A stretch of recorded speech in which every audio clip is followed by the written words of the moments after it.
بسم اللہ الرحمن الرحیم۔ حضرت علی رضی اللہ عنہ کا اسلام لانا۔ محترم دوستو، اس ویڈیو میں آپ کو حضرت علی رضی اللہ عنہ کے اسلام لانے کے متعلق بات کریں گے، لیکن اس سے پہلے تم سے درخواست یہ ہے کہ ہمارے اسلامک چینل کو سبسکرائب کر لے تاکہ آپ کو اسلام کے متعلق اسلامی ویڈیوز آپ کو آ جائے۔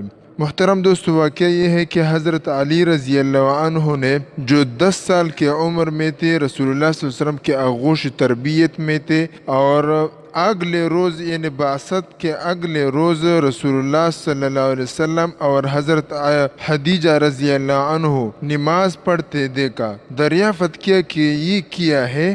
رسول اللہ صلی اللہ علیہ وسلم سے پوچھا کہ یہ کیا ہے، یہ کیا دین ہے؟ آپ صلی اللہ علیہ وسلم نے ارشاد فرمایا کہ یہ اللہ کا دین ہے، یہی دین لے کر پیغمبر دنیا میں آئے ہیں، اور میں بھی تم کو اللہ کی طرف بلاتا ہوں، اور اس کی عبادت کرو اور لات و عزا کا انکار کرو۔ حضرت علی رضی اللہ عنہ نے یہ کہا، بالکل یہ ایک نئی شے ہے جو اس سے پہلے کبھی نہیں سنی تھی۔ جب تک میں اپنے باپ ابو طالب سے اس کا ذکر نہ کر لوں، اس وقت تک میں کچھ نہیں کہہ سکتا۔ آپ صلی اللہ علیہ وسلم پر یہ بات شاق گزری کہ آپ صلی اللہ علیہ وسلم کا راز فاش ہو جائے، اس لیے حضرت علی رضی اللہ عنہ سے یہ فرمائے کہ اے علی، اگر تم اسلام نہیں قبول کرتے تو اس کا کسی سے مت ذکر کرو۔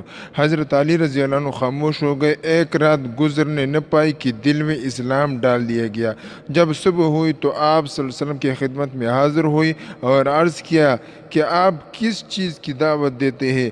آپ صلی اللہ علیہ وسلم نے ارشاد فرمایا کہ گواہی دو کہ اللہ ایک ہے، کوئی اس کا شریک نہیں، اور لات و عزا کا انکار کرو، اور بت پرستی سے نفرت اور بیزاری ظاہر کر دو۔ حضرت علی رضی اللہ عنہ نے اسلام قبول کیا اور عرصہ تک یعنی 1 سال تک، جیسے کہ بعضی روایت میں ہے، اپنے اسلام کو ابو طالب سے مخفی رکھا۔ بعد ازاں آپ کی آزاد کردہ غلام زید بن حارثہ رضی اللہ عنہ اسلام لے آیا اور آپ کے ہمراہ نماز ادا کی۔